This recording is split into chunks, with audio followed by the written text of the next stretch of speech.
Sony just dropped some big news. Is the PS5 facing a huge delay? We have a ton of new details on Elden Ring right before launch. One of the PS Plus games for March might have just been revealed, and is Cyberpunk crashing PS4s? Let's find out in today's episode of PlayStation News. So the biggest PlayStation exclusive of the year so far, Horizon Forbidden West, is out now, and pretty much everyone on my PS5 friends list is playing it, and it seems like people are really enjoying it. It looks like it's a huge media expansion to the Horizon world, and I just haven't gotten around to playing it yet because there's another big game coming out at the end of this week called Elden Ring, and I didn't want to start a 70-hour open world game 1 week before Elden Ring came out, and then I would get into Elden Ring and then it'd be hard to go back to Horizon. I said, nope, I'm gonna save Horizon for after Elden Ring because I have been hyped for Elden Ring for a very long time now. It's basically open world Dark Souls. How can you not be hyped for it? And this franchise started on the PlayStation as an exclusive with Demon Souls, so it feels like I'm not really cheating on PlayStation by being hyped for Elden Ring. Like, give me some credit here. It's very clear to me that Namco Bandai understands how hyped this game is, which is crazy considering that Dark Souls always kind of felt like this niche thing that you would ask people if they played Dark Souls, they'd say, no, I'm not into super difficult games, and you'd go, oh.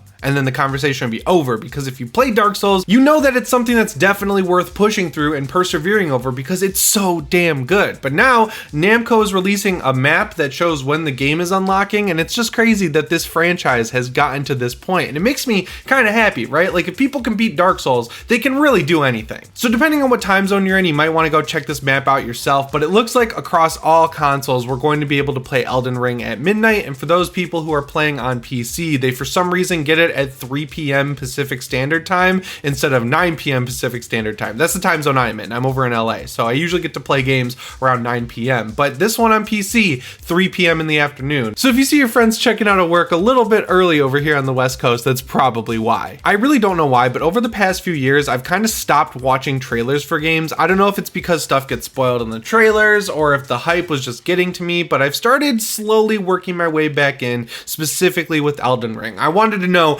everything I possibly could know about this game before it came out, and thankfully Namco Bandai actually put out a really cool 6.5-minute overview trailer that just kind of explains the basics of what this game is going to be like, because in your head open world Dark Souls doesn't really sound like it should work, but after watching this overview I honestly think it sounds pretty cool. So it seems like the way the world is going to work is pretty much like every other open world game, right? Like, you've got a big open map that has different sectioned areas that are all different biomes. You can pull up a map, which is crazy in a From Software game, but the twist here that I really like is that there's also dungeons littered across the map. So if you find a dungeon, that could have a completely different biome than the area you were just in and have totally different enemies, and it seems like that's how it's going to be. But the cool thing is, while the dungeons are going to be kind of like Dark Souls levels, it seems, where it's like a linear level that has a few puzzles in between, you fight your way to the end and then there's a boss, the actual open world itself seems like it's going to have roaming bosses, or at least huge roaming enemies that you'll be able to take on. And the crazy thing is,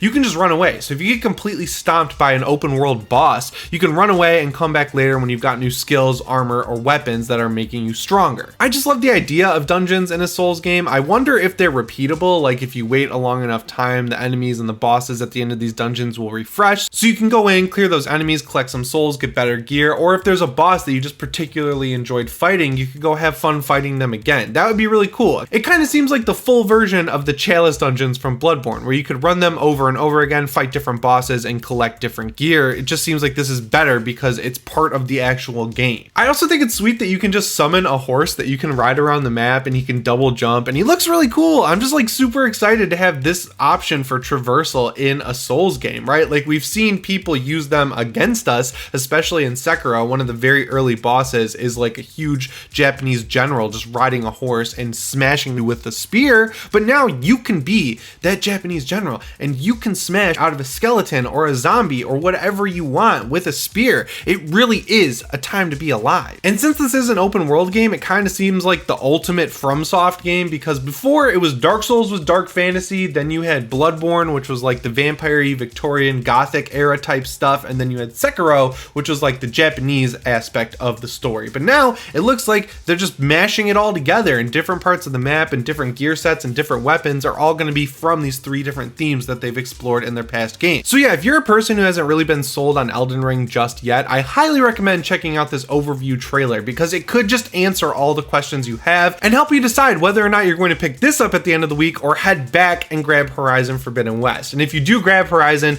make sure you grab the PS4 copy because it's a free upgrade to the PS5 version, even if it's a little bit tricky. So at this point, we already know that one of the PS5 PS Plus games we're getting in March is just a standalone next-gen version of Grand Theft Auto Online. Now, some people are excited about that. I myself kind of feel like that's a cop-out, especially after last month. We got Tiny Tina's Assault on Dragon Keep, which is just a standalone Borderlands DLC. I don't know. PlayStation has been totally lacking the past few months with these PS Plus offerings, and I get it, right? Some people say these are free games, but they're really not free games because we're paying a monthly fee to get them, and if you stop paying it, these games go away. So like, they're really not free games. So expecting them to at least be decent, I think is fair. And Grand Theft Auto 5 on its 3rd release, and it's not even the entire game, it's just Grand Theft Auto Online. Like, come on, give me something good here. I think Rockstar has made more than enough money on Grand Theft Auto 5 at this point. Like, even if you bought it on PlayStation 4, I think it should be a free upgrade. Just looking at the small little upgrades they're doing visually to the game, it doesn't seem like it's worth charging $70 again for people to get this for the 3rd time. But there's a new rumored game we might be getting, which would be really cool, but I think it would upset a lot of people as well because it's Sifu, which just came out a little over a week ago. So to have that game be the free PS Plus game in March,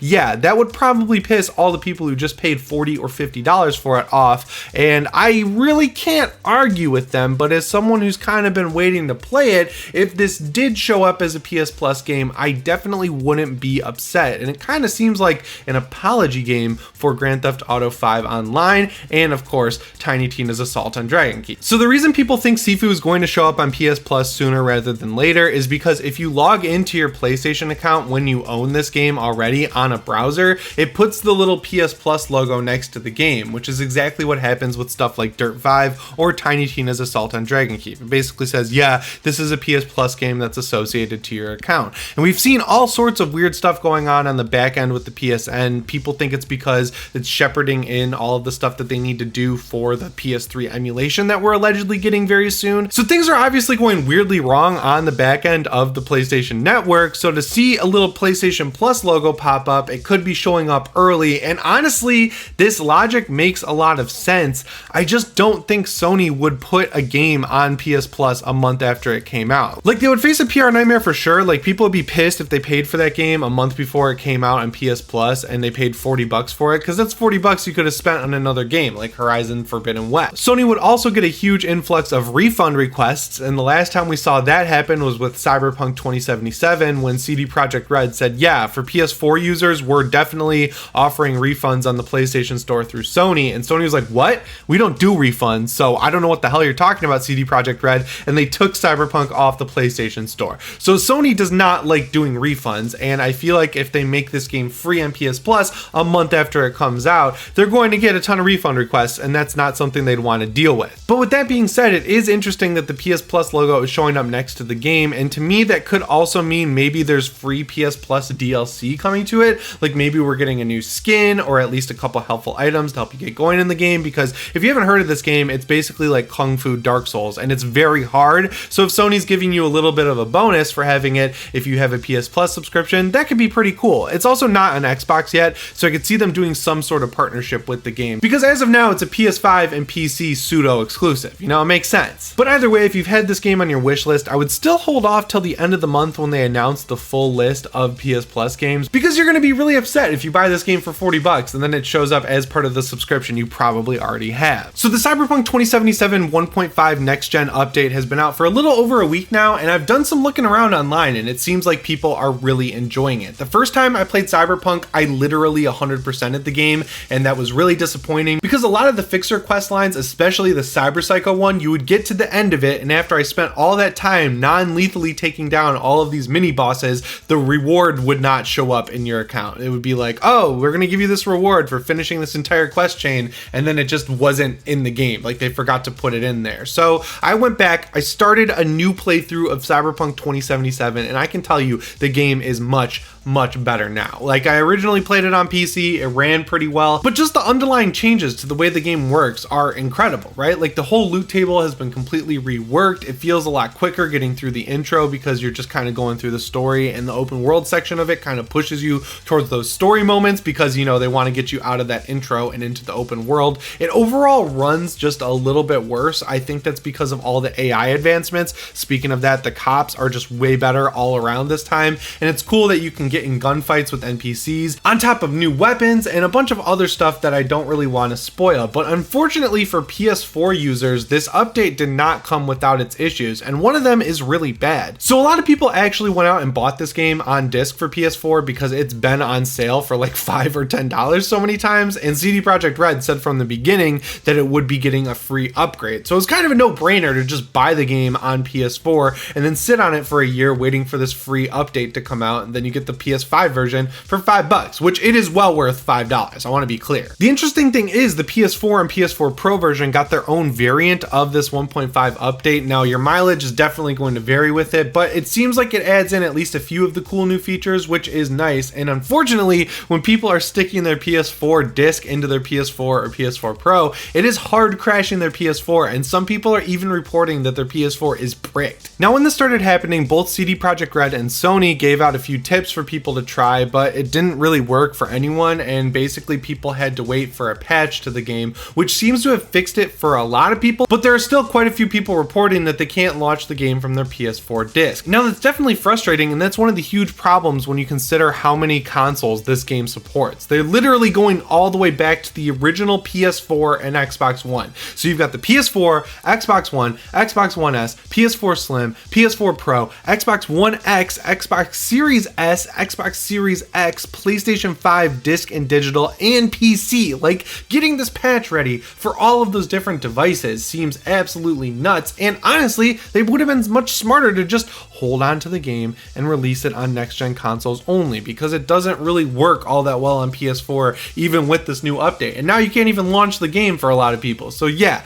the whole launch of this game was a complete mess. I'm glad that this update got it to a spot where it's finally the game that we all kind of expected it to be and wanted it to be, but I hope this is a lesson for the rest of the industry. Like, don't release games before they're finished. It almost never goes over well. One of my most anticipated games this year that I was super excited for, like I waited 7 years for it, was Dying Light 2. Like, in my eyes, Techland was a scrappy studio. They could really do no wrong, because when Dying Light 1 came out, it had some issues, but it worked really well. I have had nothing but stuttering issues with Dying Light 2. It is extremely hard to play. It gives me motion sickness. The frame rate is not locked at 60 frames per second, even in the performance mode. It runs at 1080p on the PS5, which honestly, I feel like we are well past that point. Like, just let it run at 1440p upscaled to 4K like every other game. There's just a huge mess, and that kind of ruins my perception of the studio. Like, I thought they would at least hang on to it. The fact that they delayed it so many times, I thought they were like, oh, we're gonna get this game right, and then they put it out, and there's a bug where if you die,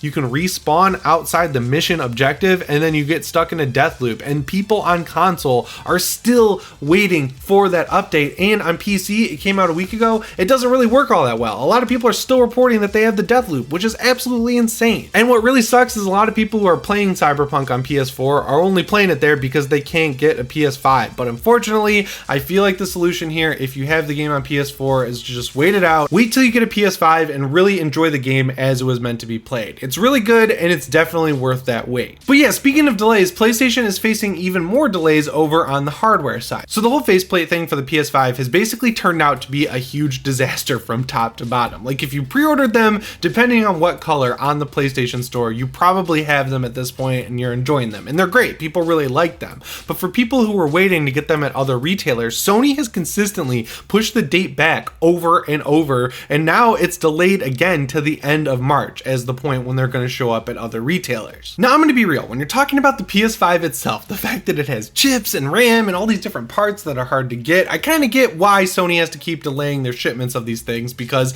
those parts are hard to get right now. But when you're talking about 2 pieces of plastic, that's where I'm starting to get a little bit annoyed, because it's molded plastic at the end of the day. I just don't see how supply chain issues and all the excuses that we've been hearing from every other company out there really apply to faceplates for the PlayStation 5. Like, guys, you're selling them on your store right now, and they must be selling well, because I go on the store all the time and they're consistently sold out. So yeah, if they can't make enough of these faceplates, they're probably just going to have to order more faceplates. Now, I understand understand the hesitation on Sony's side, right? Like when you're making something like this, you don't know how in demand it's going to be, especially when you're making as many colors as they are. But the fact that they're consistently sold out again on the United States PlayStation Store, that should be a pretty solid tip for Sony that makes them go, oh, people really want these things. They want these custom controllers. They want these custom faceplates. We should make more of them and offer them at other retailers. Also, the fact that they're charging $55 for some of these, they are making such an insane premium. You'd think they would be making these things as fast as they can, because I bet if you added up the amount of plastic in these faceplates, it's probably like generously $10, maybe? Like it's just molded plastic at the end of the day. It can't be that expensive for them to produce. The silver lining to the fact that they're selling well might indicate that Sony starts looking at them and saying, oh, maybe instead of doing a really expensive PS5 collector's edition for God of War Ragnarok like Microsoft did with the Series X for Halo Infinite,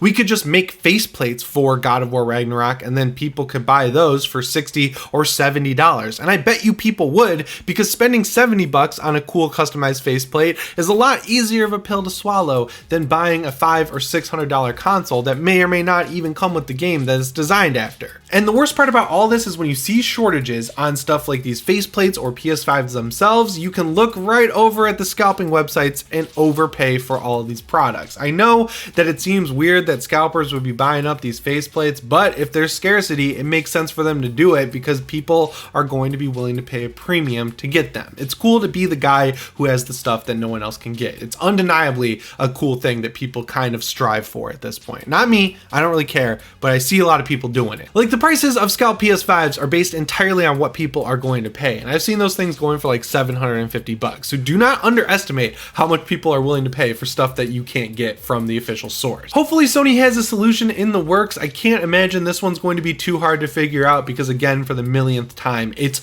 molded plastic. But hopefully they have something in the works because you never know with Sony. Well, it seems like Sony wasn't content buying Bungie, releasing a movie around one of its biggest IP, releasing a sequel to one of its biggest newer IP, and now they've shown us the PSVR 2. They put up a PlayStation blog post today where they showed off the entire device from top to bottom and the updated Sense controllers, because in our first look at those they were black and now they've got white accents, and overall the entire thing matches the PS5's look, which is pretty cool. If you compare this thing to the Oculus Quest 2, which is arguably its biggest competition, this thing looks 1000% more comfortable, and I got to assume that that's because they're not trying to hit a super low price point on a device that runs all the games it needs to play on the actual headset. Like, this is just the screen that goes over your eyes, the 4 inside-out tracking cameras, and whatever processing needs to be done inside the headset versus having the entire unit inside the front of your face. You know, this can be a little bit smaller and hopefully a whole lot lighter. The headband and the shape of the headset itself honestly reminds me more of the Valve Index, which is the highest end of high-end VR headsets. Like, this thing is crazy. I've gotten to play around with one just once and it was incredible.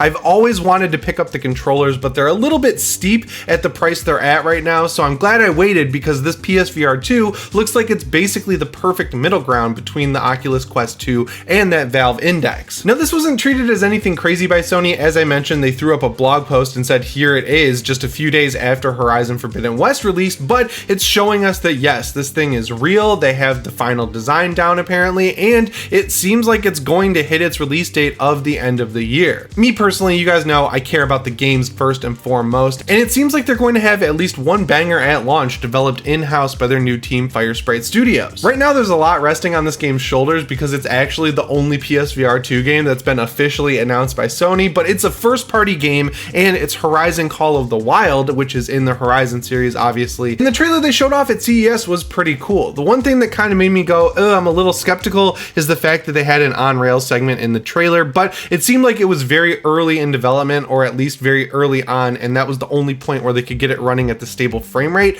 because with VR you need these games to run at a very solid stable frame rate, because if that frame rate drops you feel sick. That's what causes motion sickness, that's what takes you out of the game. So if they only had that intro tutorial section that it looked like it was taken from, mapped out and figured out perfectly frame rate wise, I can see why they would put that in the teaser trailer. Also, it's the teaser, so they're teasing us with it. I would assume that whatever trailer we get in the future is really going to show us what that game is like, because if there's not a sequence in that game where I can climb a tall neck with my hands, then Sony is just messing messing up, guys. That's like the simplest thing to get right. And can you imagine taking down the Thunderjaw in VR? That thing is going to be terrifying. Like, the possibilities are definitely there for Horizon to transition over to PSVR. And of course, there were those rumors that Sony is working on a remake of the original Metal Gear Solid that's going to be kind of like Resident Evil 7, where you can play the entire game from start to finish without VR, but if you have VR, you're gonna get a really cool experience because you can do things like put the cardboard box over your head, you can put on the night vision goggles, you can fight Psycho Mantis, you can have a snipe off with Sniper Wolf, you know, you can do all this stuff in VR, which sounds awesome. I just hope it's real. And then speaking of Resident Evil 7, it would be great if they updated that game or patched it to work with PSVR 2 out of the box, because a lot of people missed that since the PSVR 1 didn't really light the world on fire. And then it would be even better if they updated Resident Evil Village and made that work in VR. Now, that game is a little bit less scary than Resident Evil 7, but that means it's more accessible. So if they made it a VR game, that would be really cool, and I think a lot of people would probably give it a shot. And finally, Half-Life Alyx is a game I never thought I would say could come to PSVR, but Valve just released Portal 1 and 2 on the Nintendo Switch right before they put out the Steam Deck, which is basically a direct competitor to the Switch. So knowing that Valve made a VR game, they make a VR headset, but it's a very boutique VR headset, I could see them selling or at least porting over or paying someone or letting Sony pay someone to port Half-Life Alyx over to the PSVR 2. I don't know if you guys remember this, but way back when Portal 2 came out, if you bought a disc copy on PS3 and linked your Steam and PSN accounts, it would give you a free copy of Portal 2 on Steam. And we've never seen anything like that since, mainly because Valve hasn't really released a game on PlayStation since Portal 2, but we've seen them and Sony work together in the past because we all know Valve's true enemy is Microsoft. They don't like Windows. They're making SteamOS to get people off Windows. They want PC gaming to be more open and decentralized. So yeah, if they can team up with Sony against Microsoft, who's buying up the entire industry, it's a good look for them, I think at least. So we know what it looks like, we know the specs, we know a game that's coming to it day one. All that's left is a release date and a price, and I am very confident in Sony's ability to hit it by the end of the year. But anyway, guys, that's all the PlayStation news I have for you today, so make sure you let me know what you think down in the comments below, and remember to subscribe and set your notifications to all if you haven't already. As always, my name is Jimmy Champagne, and I'll see you in the next one. Thanks for watching.